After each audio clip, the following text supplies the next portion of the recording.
contribuição para que o projeto do Dória, o Sampaprev, fosse derrotado. Luciana, como que foi para você a participação desse movimento? E você que virou um símbolo, porque você foi duramente reprimida, covardemente reprimida pela repressão do Dória, pela Guarda Civil, pela tropa de choque, na verdade, da Guarda Civil, pela Polícia Militar. Enfim, eu queria saber como que foi a sua participação nesse movimento e como que foi essa repressão que você sentiu na pele, né? No rosto, inclusive, a sua foto estampou as capas dos principais jornais do Brasil no dia seguinte. Então, a minha atuação foi como tem sido nos últimos 14 anos que eu trabalho na Prefeitura de São Paulo. O que me assustou e me preocupou foi a conduta de... Eu não sei nem dizer se é repressão.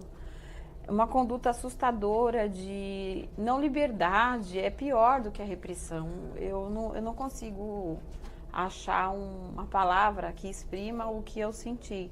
Porque eu participei de outros movimentos, sempre fui uma professora que participa de greve quando precisa, porque acredito que greve não deve ser o nosso último recurso. É o único, mas deve ser o último. Então, eu fiz 45 dias de greve em outras gestões e depois ter sofrido o que eu sofri não vai me fazer desistir. Porém, nós precisamos também rever o qual esse tipo de governo, a que ele serve, a que ele veio. Sempre houve momento de debate, de conversa, e você, de repente, ter seu rosto desferido, foi a AGCM, né, enfim, que fez todo esse contexto. Por que nós estávamos ali? O Sampaprev, ele não só vai modificar a nossa previdência social, como vai haver um achatamento do nosso plano de carreira. Ou seja, o professor que se sente estimulado na Prefeitura de São Paulo, porque estar na Prefeitura de São Paulo foi um caminho sonhado. Chegar a ser professora da rede municipal foi um caminho de sonho.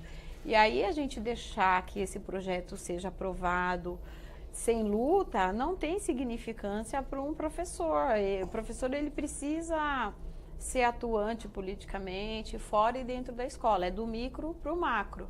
Primeiro você está ali com seus pares, com seus alunos, e aí você tenta envolver toda a comunidade nesse contexto, explicar o que é esse processo de greve, e nós vamos tentando aumentar cada vez mais esse entendimento. Como eu disse no início, eu acho que greve não é um recurso bacana, mas ainda é o único que se tem para você dizer ao governo que você não está feliz, que você precisa ser ouvido. E aí você chega dentro de um espaço público do povo e por mais que se tivesse alguma alteração de palavras de ordem, não justificaria a agressão que eu sofri no rosto.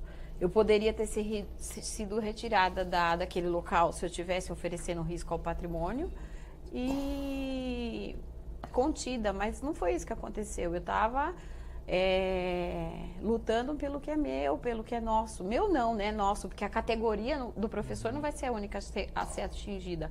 Nós temos outras categorias que, inclusive, alavancou, infelizmente, depois do que aconteceu comigo, acabou alavancando o movimento, né? Comigo não, teve outros professores agredidos, fora e dentro da Câmara Municipal. Foi um cenário de guerra, porque foi deflagrado de dentro para fora a violência. Então, as pessoas que estavam lá fora sofreram violências, tanto quanto eu, e lá dentro também.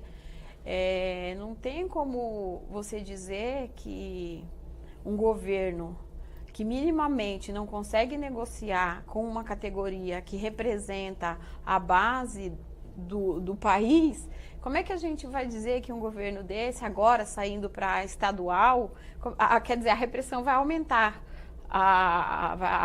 Ele disse já em entrevistas que ele não tem medo de esquerdistas. Ele saiu numa entrevista, ele mal chegou no governo do estado e ele já está dando recado. Então, assim, se o município é menor, eu imagino o tamanho do estrago que ele pode fazer no estado. É como eu disse, do micro para o macro. Se a nossa luta e a nossa resistência ela tem que ser do micro para o macro, a maldade de um governo desse que não deixa professor e nenhum outro agente de apoio da educação se exprimir vai ser pior. Tá, Luciane, o que